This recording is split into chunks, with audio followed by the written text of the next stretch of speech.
కీర్తనల గ్రంథం 23వ అధ్యాయం. కీర్తనలు 23వ అధ్యాయము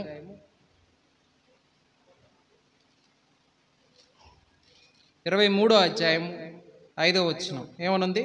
నా శత్రువుల ఎదుట నీవు నాకు భోజనం సిద్ధపరచుదువు, నూనెతో నా తల అంటి ఉన్నావు, నా గిన్నె నిండి పొర్లుచున్నది అంటున్నాడు. దావీదుకు కూడా టెంపరవరీగా లేవు ఆశీర్వాదాలు, పర్మనెంట్గానే ఉన్నాయి.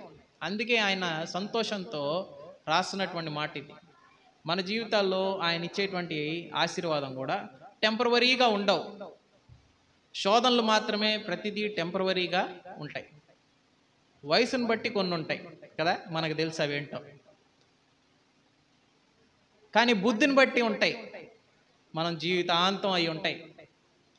గమనించుకోవాలా, నిందారహితంగా ఉండడానికి ప్రయత్నం చేయాలా. క్రైస్తవం అంటే కదా చర్చిలో మాత్రమే కాదు, చర్చి బయట కూడా క్రైస్తవులంగానే ఉండాలి. క్రీస్తుని కలిగి క్రీస్తుని పోలి నడుచుకోవాలి. ఇవి బేసిక్ రూల్స్, బేసిక్ ఫార్ములాస్గా ఉన్నాయి బైబిల్. ఇక్కడ ఇంకా ఈయన ఏమంటున్నాడంటే శత్రువుల ఎదుట భోజనం ఆయనకి ఏర్పాటు చేశాడు. ఆయనకున్న నిబంధన చూడండి. రాజు బతికే ఉన్నాడు, ఆయన రాజుగా ఎన్నుకోబడ్డాడు. బైబిల్ చదువుతున్నాం, చాలా విషయాలు ధ్యానం చేసాం. ఈరోజు ఓవరాల్గా మనం చూస్తున్నాం, రాజు బతికే ఉండగానే రాజుగా ఎన్నుకోబడ్డాడు. తరుముతా ఉన్నాడు బతుకున్న రాజు, వీడు తర్వాత రాజు అవుతాడని చంపాలనుకుంటా ఉన్నాడు దావీదుని. అందరు దావీదుని పొగడతా ఉన్నారు, మళ్ళీ వాడికి దయ్యం పడితే వీడే పోయి వాయిస్తా ఉన్నాడు. పరిస్థితులు చూస్తున్నారా? వాయిస్తున్నటువంటి వాడి మీద ఈటని ఇసిరేసాడు, చంపాలని చూశాడు.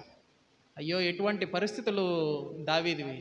అయితే దావీదు ఆయన ఎదుటనే, సౌలు ఎదుటనే భోజనం దేవుడు ఏర్పాటు చేశాడు. మీ జీవితాల్లో అటువంటి అనుభవం ఉందా? నా జీవితంలో నాకు అనుభవం ఉంది.